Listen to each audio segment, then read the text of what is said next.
Autour de la grande table critique, je suis toujours avec Antoine Guillot, producteur sur France Culture de Plan Large, et avec Joseph Gozne, rédacteur en chef des Inrocks, et nous parlons de l'actualité de la bande dessinée. Dans un instant, l'album de Daria Schmidt, intitulé Le bestiaire du crépuscule, mais tout de suite, Partout Atis, les nouvelles aventures de Lapino, tome 6, de Lewis Trondheim.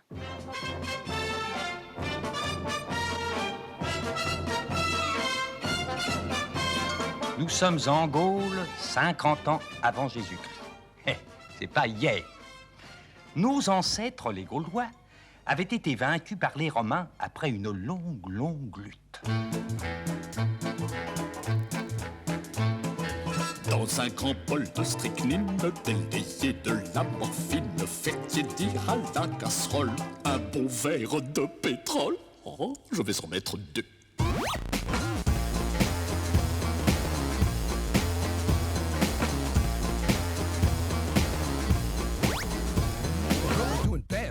TV says you watch it too much, it's just not healthy. All my children in the daytime, Dallas at night, can't even see the game or the Sugar Ray fight. The bill collectors, they ring my phone and scare my wife when I'm not home. Got a bum education, double digit inflation, can't take the train to the job, there's a strike at the station. Neon King Kong standing on my back, can't stop to turn around. Broke my sacroiliac, a mid-range migraine, cancer membrane. Sometimes I think I'm going insane, I swear I might hijack a plane.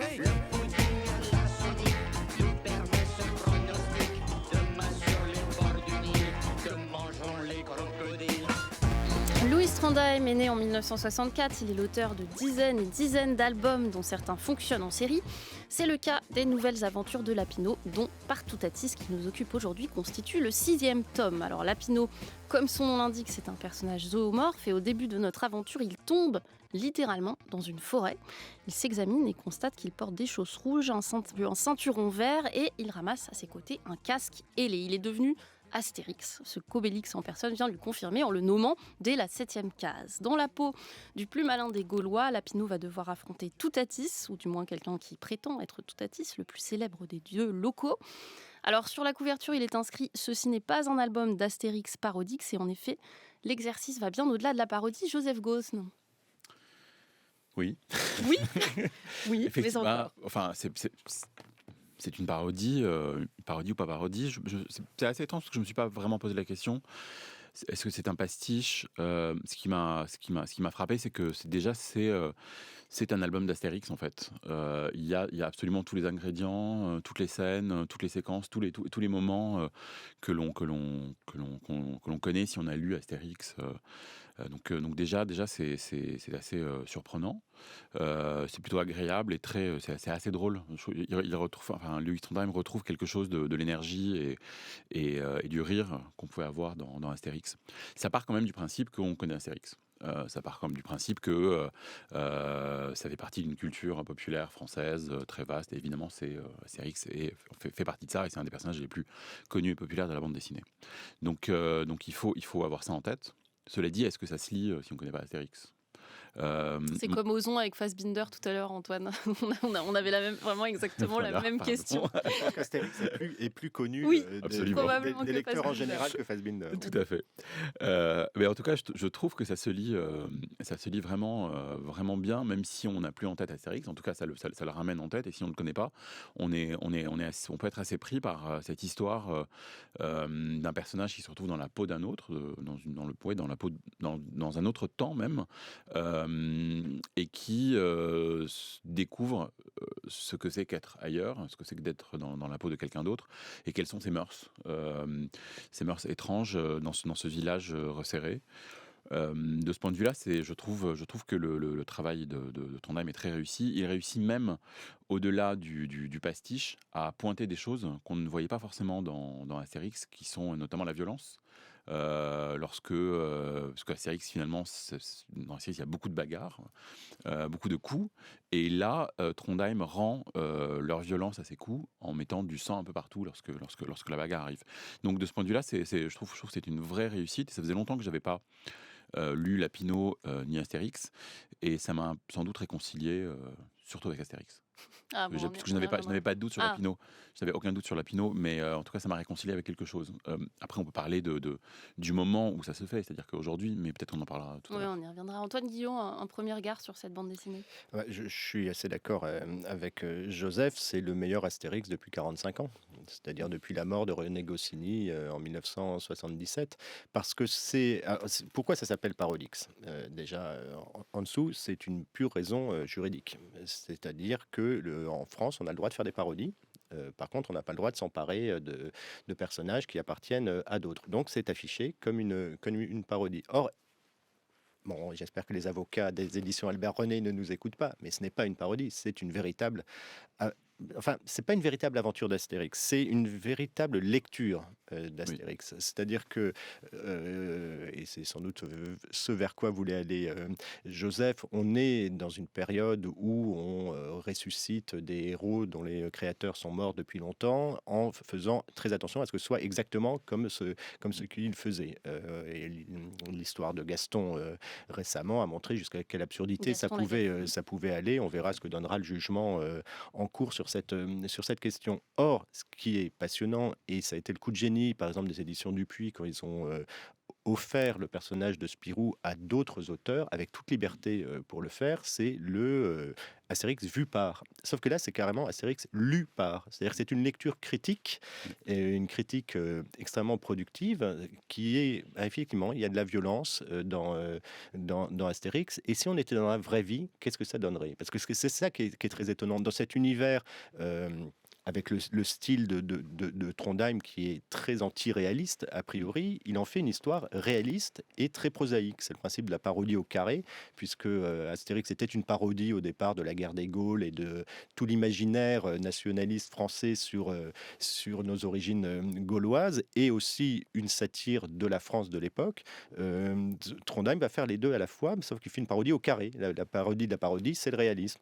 Et donc on se retrouve dans un univers où, effectivement, quand on a une force surhumaine, quand on donne un coup, ça détruit son adversaire de manière extrêmement violente. Et on a ce personnage de Lapino qui garde son caractère des aventures de Lapino, c'est-à-dire c'est toujours le raisonneur, le type qui essaye d'être bien comme il faut, d'être politiquement correct. Qui n'est pas un personnage très sympathique. Ça. Non. Lapino, c'est Trondheim tel qu'il pense être. Et puis il y a le copain de Lapino qui est Richard, qui est aussi dans cette aventure, qui est celui que Trondheim voudrait être. C'est-à-dire c'est un peu le moi et le ça. Lapino, c'est le moi, et Richard, lui, il est désinhibé de tout. Il dit tout ce qu'il pense, il fait tout ce qu'il veut, et ça produit toujours des catastrophes. Et l'alliance des deux, enfin le dialogue dialectique entre les deux fonctionne très bien, y compris ici, parce que ça permet d'interroger des choses qu'on pense évidentes et qui ne le sont pas du tout. Donc en fait, derrière cette excellente lecture déjà d'Astérix, il y a toute une réflexion sur non seulement la violence, mais sur la force, sur le pouvoir, sur la crédulité, qui était déjà là chez Goscinny. C'est là qu'a très très bien compris Trondheim, c'est qu'il retrouve vraiment l'esprit Goscinny dans ce qu'il a le plus tragique, et qu'on pouvait déceler derrière l'humour des aventures d'Astérix. Et il y en a plusieurs où on a des personnages comme ça qui se font passer pour d'autres et qui viennent créer du désordre, que ce soit le devin, la zizanie... qui est cité d'ailleurs, le devin. Et autres. Et alors, ce qui est assez génial en plus dedans, c'est que ce sont des personnages qui ont tous lu, enfin en tout cas, il y a 3 personnages qui se retrouvent dans ce village et qui ont lu Astérix et qui le connaissent très bien. Donc, c'est tout l'intérêt de ce personnage de Toutatis, qui est en fait à la fois un dieu, mais aussi un lecteur et peut-être un auteur. Et ça, c'est passionnant. Ça nous met dans une réflexion sur ce que la fiction, sur comment on se projette dans un univers, qu'est-ce qu'on y fait, pourquoi est-ce qu'on lit ce genre d'histoire, qui derrière le côté très rigolo est très efficace. Enfin, vraiment, ça se lit formidablement. On rit beaucoup, en même temps qu'on peut être horrifié. Montre en fait une réflexion sur ce qu'est la bande dessinée, qui est vraiment formidable. Oui, juste, je vais vous rendre la parole, Joseph, mais pour décrire ce processus de la manière dont il dessine la violence. Donc, en effet, évidemment, Lapino se retrouve à boire de la potion magique et puis donc à tester ses pouvoirs. Et il dit à un des Romains, non, mais me tentez pas parce que je sais ce qui va se passer. Vous allez sauter en l'air, vos sandales vont rester sur le sol, qui est en effet l'image qu'on voit quand on se coltine les Romains.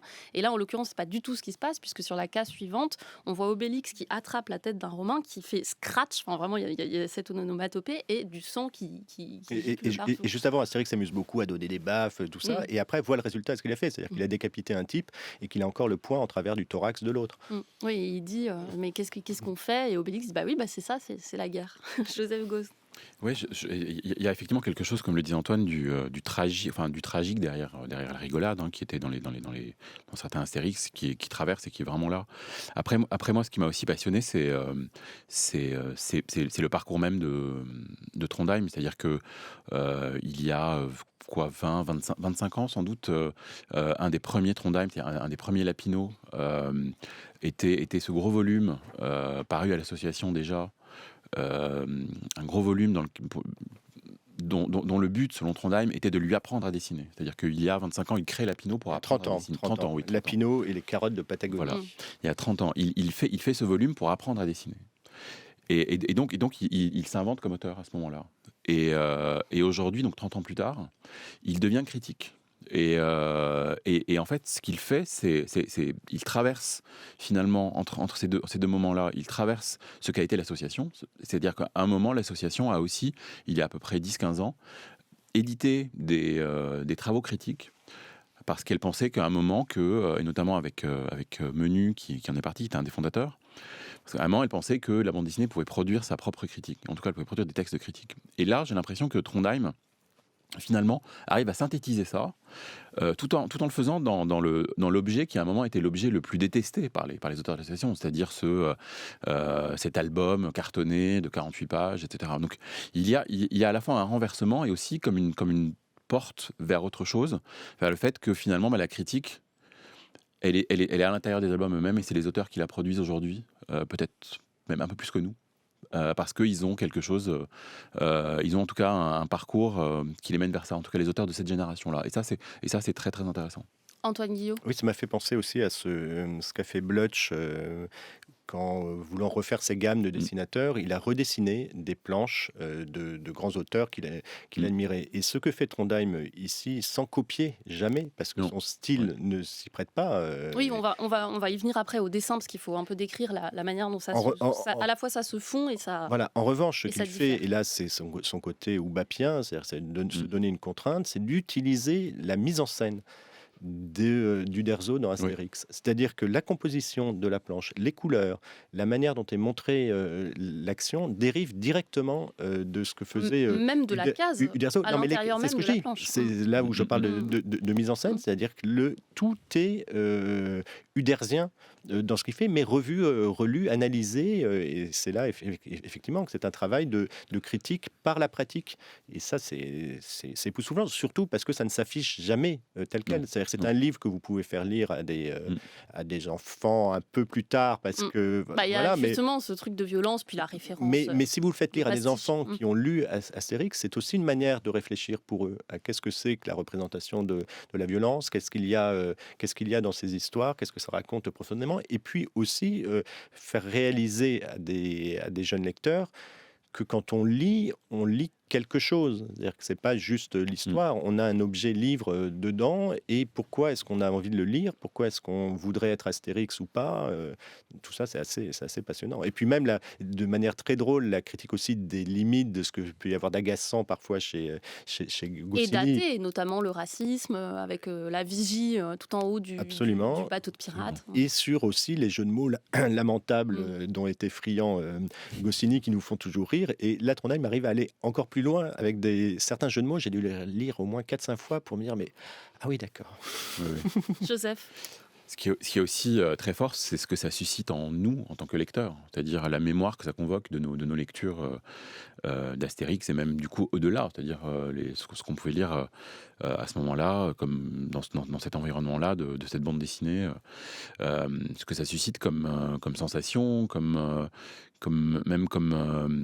attention à ce qui va arriver. Et de ce point de vue-là, c'est vraiment beaucoup plus réussi que beaucoup d'autres reprises qui, elles, ne faisaient que jouer ne jouait que sur les personnages finalement, un peu sur les environnements, mais alors que là, c'est sur la structure même, et finalement il met à nu, et on se rend compte finalement à quel point on a pu être entraîné, voire floué par le brio des premiers Astérix, et comment ça nous captait, ça nous entraînait, et de ce point de vue-là, c'est vraiment remarquable, c'est-à-dire que c'est quasiment un squelette en fait de ce qui était produit avant. Il y a aussi une forme de grande bienveillance, parce que la gravité, elle fonctionne à la fois en effet sur la question de la littéralité, mais aussi de la bienveillance avec lesquelles le personnage de Lapino se met en scène en train de s'engager dans un univers qu'il connaît. Par exemple, au début, il pense que c'est une blague, ou alors qu'il est au parc Astérix, évidemment.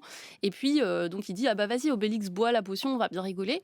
Et puis en fait, il se rend compte qu'il arrive lui-même à arracher un arbre, donc il revient tout de suite en disant, non, surtout, ne bois pas. Donc, et dans cette espèce d'épisode-là, il y a tout l'enjeu de prendre au sérieux un objet de la culture populaire qui est aussi un objet de la culture enfantine, Antoine Guillaume. Mais avec une vraie tendresse.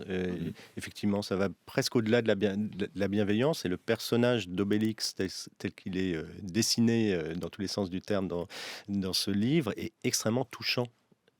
Il a un gros nez, alors on ne sait pas exactement de quel animal, mais tous les personnages sont un peu animalisés. Oui, mais il y a presque il y a quelque chose de l'ordre du désarroi chez lui quand il ne comprend pas quelque chose.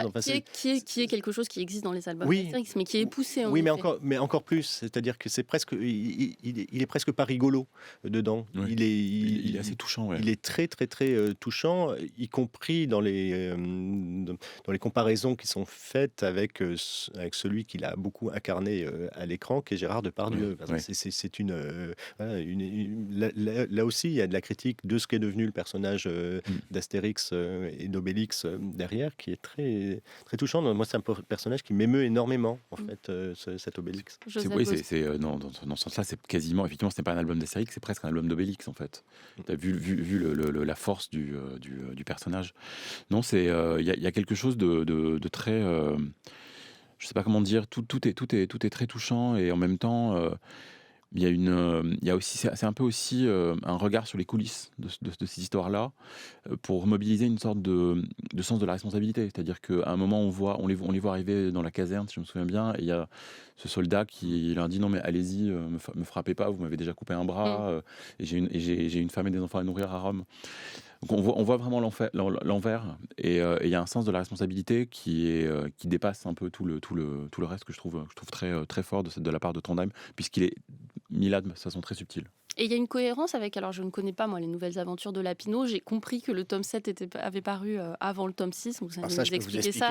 Mais surtout, est-ce que cette espèce de avec de la référence, c'est quelque chose qui a trait à cette série en entier? Oui, alors une fois sur deux, en fait. C'est-à-dire que quand c'était édité chez Dargaud, c'était les numéros impairs, et dans lequel le personnage de Lapino, comme un comédien, en fait, mais gardant le même caractère, et le personnage aussi de son copain Richard, était projeté. Alors ça pouvait être dans l'Angleterre victorienne, ça pouvait être dans le western, ça pouvait être, on va parler de Lovecraft, dans un monde Lovecraftien avec Walter. Et alors maintenant que c'est paru à l'association, ce sont les tomes pairs qui obéissent en fait à une sorte de contrainte. Alors ça peut être de faire un petit format avec une case muette dessinée par jour, ça peut être d'utiliser des strips, mais il y avait déjà eu cette projection dans un univers de bande dessinée de Lapino qui s'appelait, ça va me revenir tout de suite, c'était chez Dargaud, c'était dans l'univers de Spirou,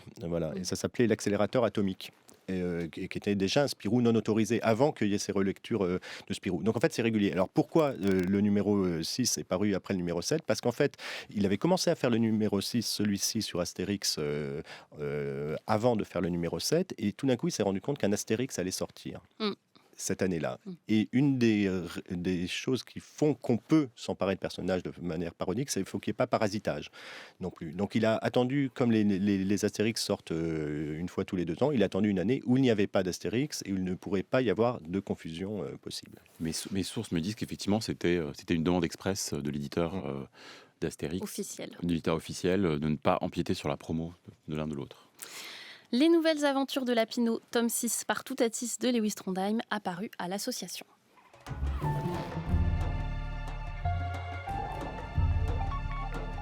France Culture, la grande table critique, Lucille Como. On poursuit avec Le bestiaire du crépuscule de Daria Schmidt, autrice et illustratrice française qui vient de l'architecture et dont le dernier album est une variation sur l'œuvre et le personnage de Lovecraft. Au-dessus de ce qui, apparemment, étaient des hiéroglyphes, se trouvait une figure, placée là dans une intention d'illustration évidente, même si l'exécution impressionniste n'autorisait pas que l'on se fît une idée très nette de sa nature. On aurait dit une sorte de monstre, ou de symbole représentant un monstre, d'une forme telle que seul un esprit morbide avait pu le concevoir. Si je dis que mon imagination quelque peu extravagante se laissa aller à y voir tout à la fois les formes d'une pieuvre, d'un dragon et d'une caricature humaine, ce ne sera pas trahir l'esprit de la chose. Une tête molle, tentaculée, surmontait un corps grotesque et écailleux, équipé d'ailes rudimentaires.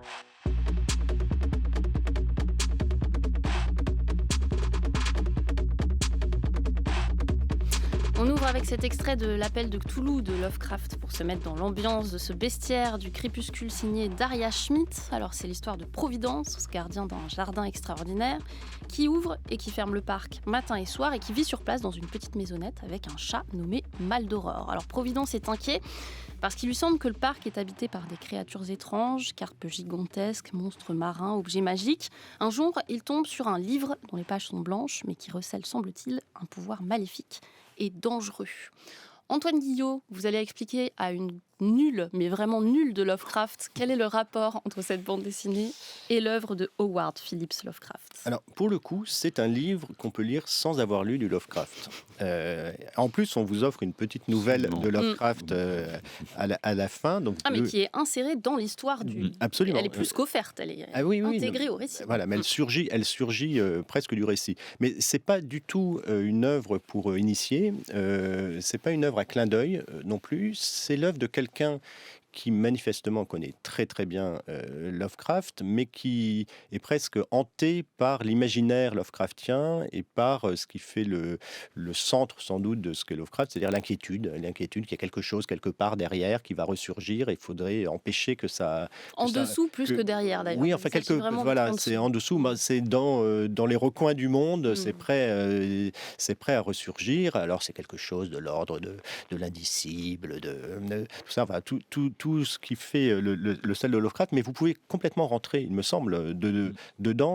Voilà, on a ce sentiment Lovecraftien en le lisant. Ceux qui connaissent un peu Lovecraft, se disent oui, Providence, c'est la ville de Lovecraft, il a la tête de Lovecraft, mais il y a d'autres références. En fait, Maldoror, ça vient pas du tout de chez Lovecraft, c'est Lautréamont. Il y a un côté aussi très carolien dedans. Et d'ailleurs, son livre précédent, il y a 4 ans, qui s'appelait Ornithomaniacs, était complètement dans un monde de l'autre côté du miroir.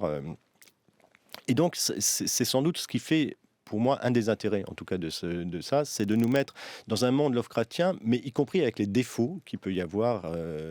Et on s'en rend compte en lisant cette nouvelle, qui est dans une nouvelle traduction, parce que Lovecraft est tombé dans le domaine public, contrairement à Astérix ou Tintin. D'ailleurs, on ne l'a pas dit, mais il y aurait un Tintin dessiné par Trondheim et scénarisé par Benoît Peters qui sortira en 2054, quand Tintin sera tombé dans le domaine public.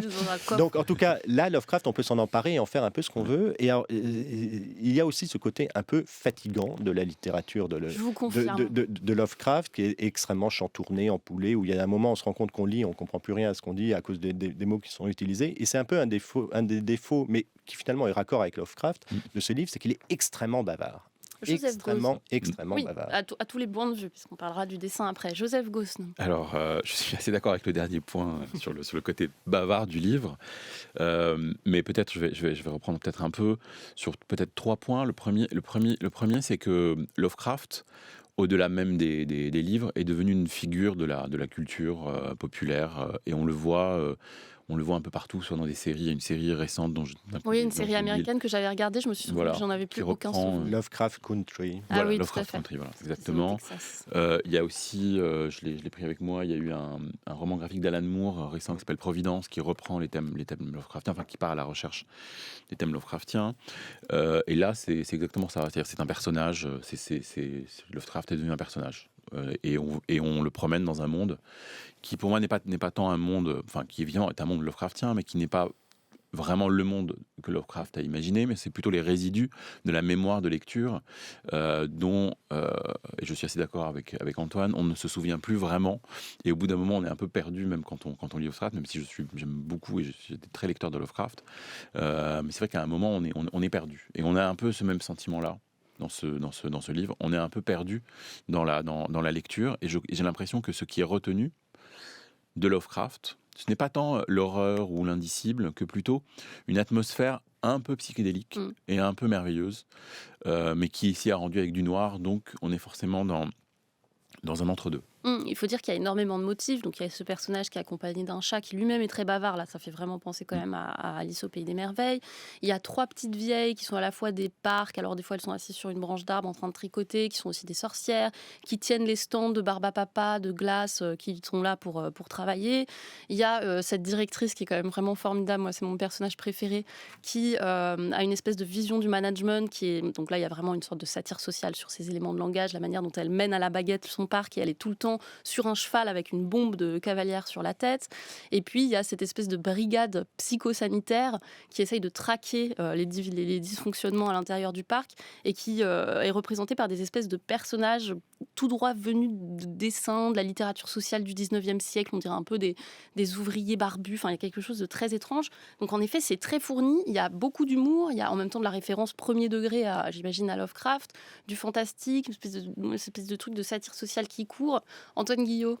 Cette dimension que vous venez de relever, pour le coup, il me semble, est complètement hétérogène à Lovecraft, bien plutôt d'un auteur comme Marc-Antoine Mathieu, avec ses fonctionnaires un peu zélés, avec cette utilisation de la langue vide du management.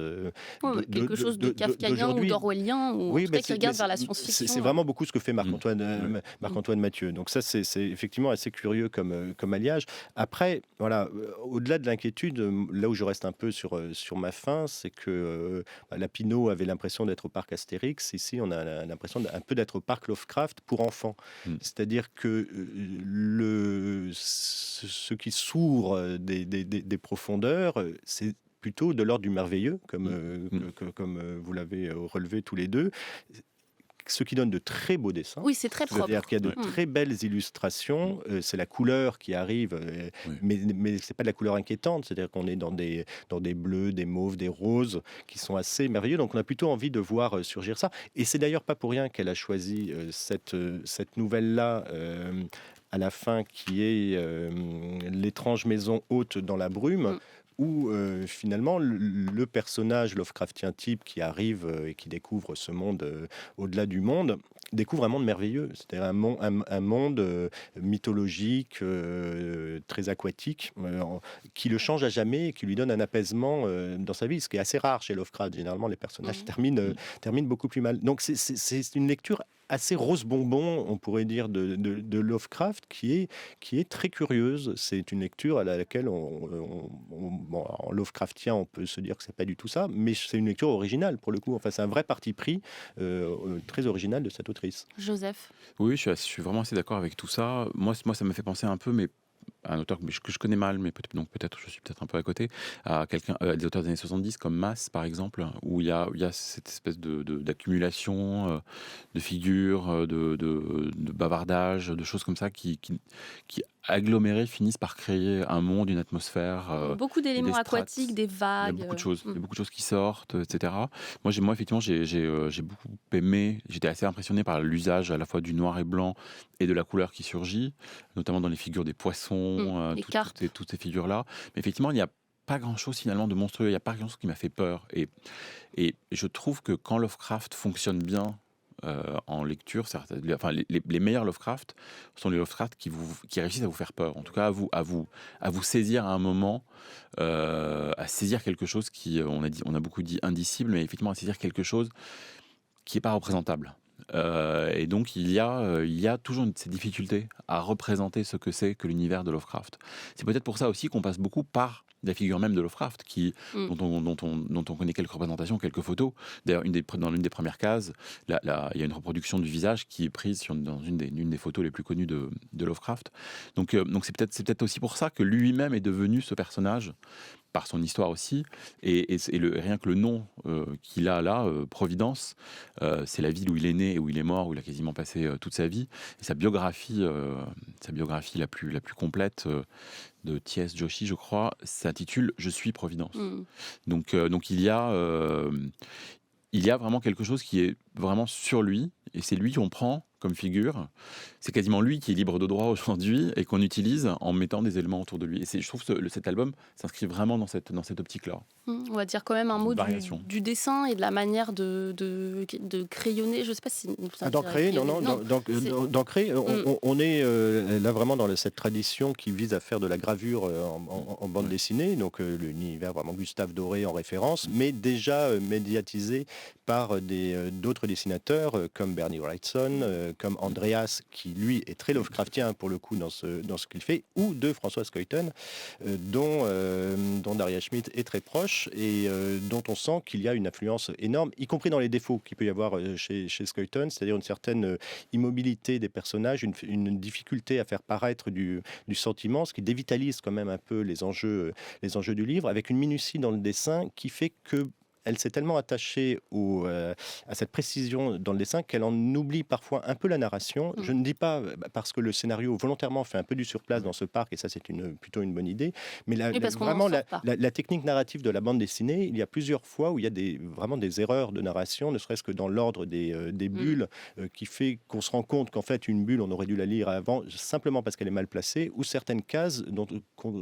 qui sont quand même assez gratuites ou inutiles dans la narration et qui nuisent un peu à la fluidité du récit. Bon. Un dernier mot sur le dessin, Joseph ? Moi, j'aime bien ces pages que j'ai regardées justement lorsqu'il y a cette nouvelle qui s'intercale et du coup... c'est de l'ordre de l'illustration. C'est de l'illustration. Et en fait, ça renvoie à un fétichisme qui est celui des collectionneurs des éditions illustrées de Lovecraft qui sont arrivés plus tard, après sa mort.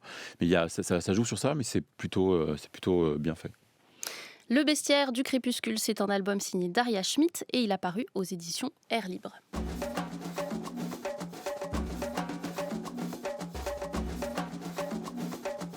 C'était la dernière grande table de la saison. Merci beaucoup Antoine Guillot, merci Joseph Gosne et merci beaucoup à Alex Dang et à Audrey Guélil à la technique. C'était aussi la dernière grande table critique tout court. Merci à la direction de France Culture de m'avoir confié l'animation de cette émission que j'ai adoré mener ces dernières années. Merci beaucoup à Arnaud Laporte, des mains bienveillantes, duquel j'ai reçu un flambeau de la dispute fort vivace. Merci à tous les critiques pour leur travail, pour leur honnêteté et leur enthousiasme, et qui sont venus, qu'il pleuve, qu'il vente, qu'il Covid, qu'il Welbeck, qu'il Marvel ou qu'il spectacle de 5 heures. Merci à Perret Legras, mon réalisateur, qui a passé une chanson entière de Jul la semaine dernière. Grand merci à Boris Pinault et à Aïssatou Ndoye qui ont œuvré avec moi pour leur engagement, leur intelligence et leur soutien, leurs yeux et leurs oreilles partout, et qui ont permis qu'on ne fasse pas que des disques de Lana Del Rey et des films de Hong Sang-soo. Merci enfin aux auditeurs, je vous retrouverai l'année prochaine pour de la critique encore, sous une autre forme.